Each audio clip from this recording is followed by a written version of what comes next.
Yes, welcome everyone to another recorded session of financial planning. And I hope this will be the last one because according to the schedule, we're supposed to leave this semester anytime soon. Okay. And I think this last video is intended as a recap. Let me share screen first as a recap or review about everything that we studied before, right? So here I don't have a specific slide, but I would like to review the whole slides I already put on Google Drive. Okay, so hopefully you all have access this Google Drive. So logically, we start with week number 1. This is a review, okay? So I would like to run through the slides from the very first beginning. I actually have some additional materials, but you can read it yourself at home, okay? Now this is running quite slow, but I would like to remind you about what we studied in week number 1.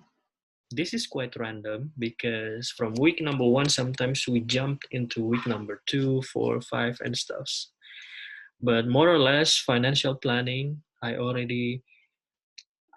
don't want to say that I teach you, but I remind you that financial planning can help you in positive advantages and positive impacts.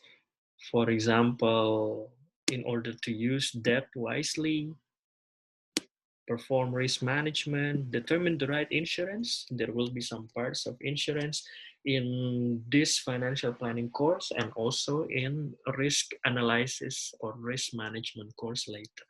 Okay. And I would like to run through these slides really fast because this is only a review of everything. Some mistakes of financial planning, you already know it. Okay. For example, the most important ones are making decisions without understanding what will affect financial matters. Oh, before there is failing to set goals. Okay. And also, there are some things here. Financial planning is only for parents or old people, rely on unrealistic investment. Those are the mistakes that you can do in financial planning. And sometimes you need professional financial planner. But since you are still a student, you are still students, I don't think that the discussion of professional financial planner is quite ready yet for you, but we will discuss about this later, maybe after you get some professional jobs, and then we can discuss about having a financial planner. But I mean, even myself, I don't use financial planner yet. Hopefully, never. But maybe if you have a business, like a quite big scale business or a big company, I think you might need professional financial planner for that. And also some factors that can influence you in doing financial planning is the inflation, the different value of money, of course, your different state of income. Hopefully, you can get a good job and then your income can become bigger and bigger in the coming years. Also, some factors like interest rate and other factors. Okay. So, more or less about financial planning is like this. It's not too clear, eh? But, anyways, it's more or less about planning, organizing, and then you actualize everything, and then you review everything, and then go back to phase number 1, planning again, organizing again, and so on and so forth, right? This is also some modeling of financial planning. You can read it by yourself later. And then let's close this session. There are some important points from week number 2 Actually, that was week number 2, but I think we discussed it on week number 3 and 4. But anyways, this is week number 2. Sorry, it's running quite slow, but it comes. Right. We'll jump straight into here. There's this financial planning pyramid. Oh, sorry. So actually the first and the most basic financial planning you can do is to protect your wealth, protect what you have, protect your money, or in other terminology, we call it saving, right? In Indonesian language, we call it menabung, right? And then after you protect some of your money, some of your wealth, and then there is wealth creation. You invest on something, and then you have wealth distribution. You can invest in lots of things, lots of other businesses. That's the pyramid of financial planning. And some financial planning processes, well, we already discussed it before, but it's related to planning and organizing and evaluating your goals, right? I won't go to details on everything, but some other concepts of financial planning is also like this. This discussion, we already discussed it a couple of times before, but some debates in financial planning is whether insurance you should regard it as an investment or not. But anyways, insurance is indeed is included into financial planning concept because it's related to protection planning in terms of medical insurance, property insurance, vehicle insurance, and stuff. Okay, this is some other concept of planning. We'll just jump into some other parts. Right here. Here. So another pyramid of financial planning. I think this should be close to the previous pyramid. But anyways, this is another pyramid that can illustrate you about financial planning. Oops. So the most basic financial planning you can do is, you know, other financial stuffs related to your basic life needs. For example, life insurance, other non-life insurances, cash flow management, and emergency fund. And then after you secure all of that, then we can go into the next level, which is, setting financial goals, asset allocation, risk profiling, rebalancing.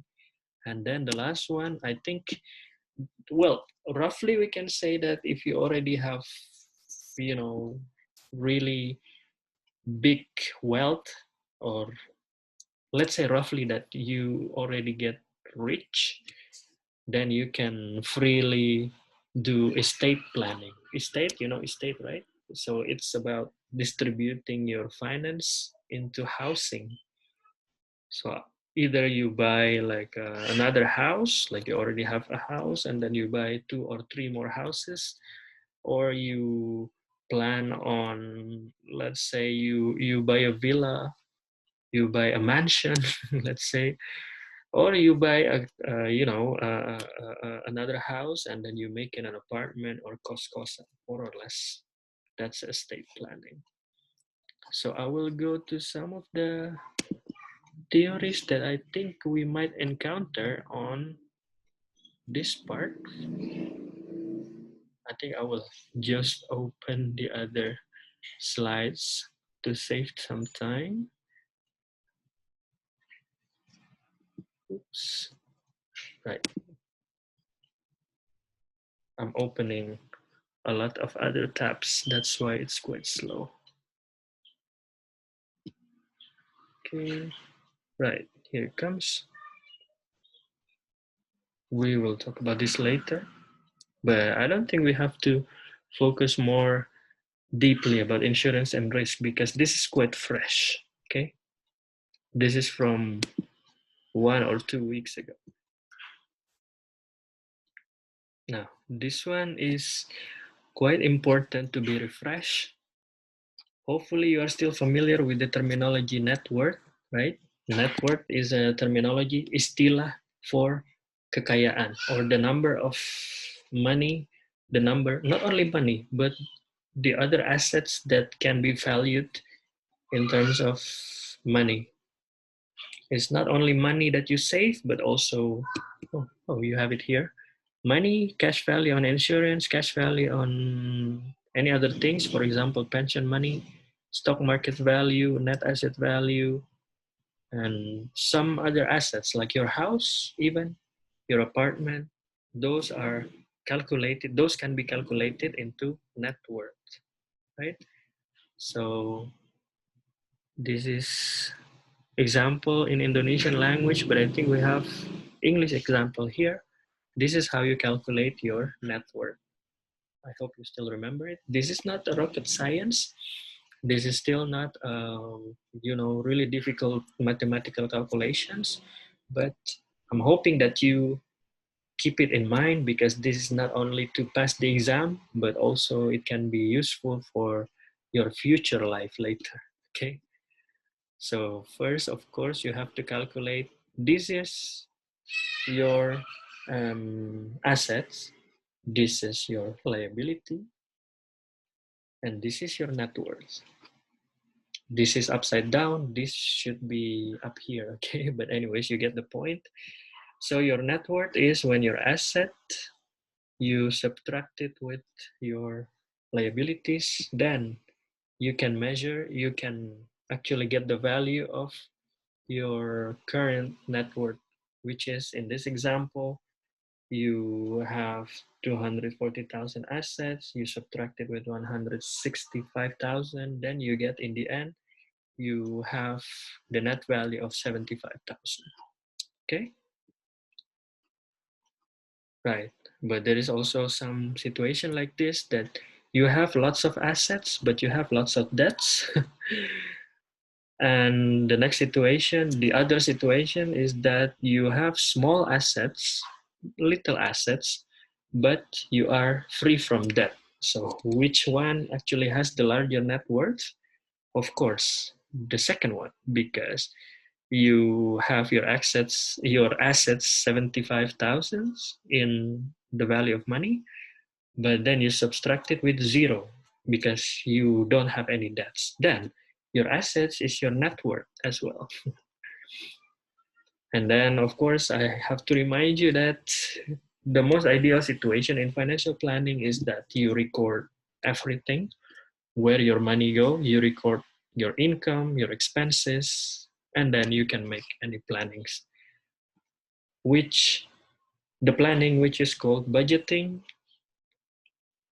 I think I have another slide. Okay, let's see that later. But about budgeting,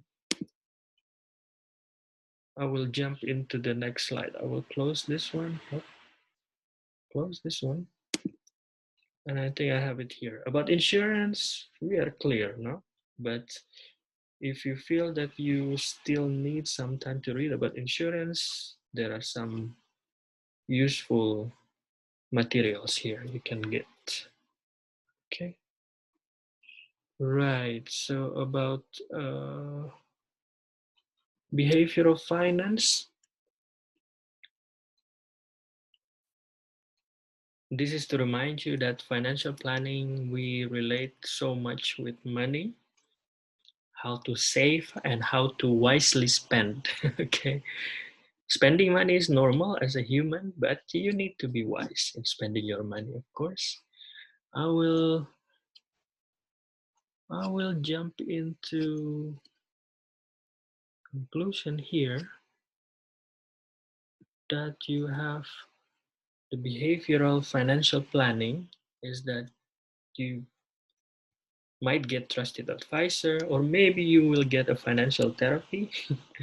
You need self-control and discipline, and you need some coaching, right?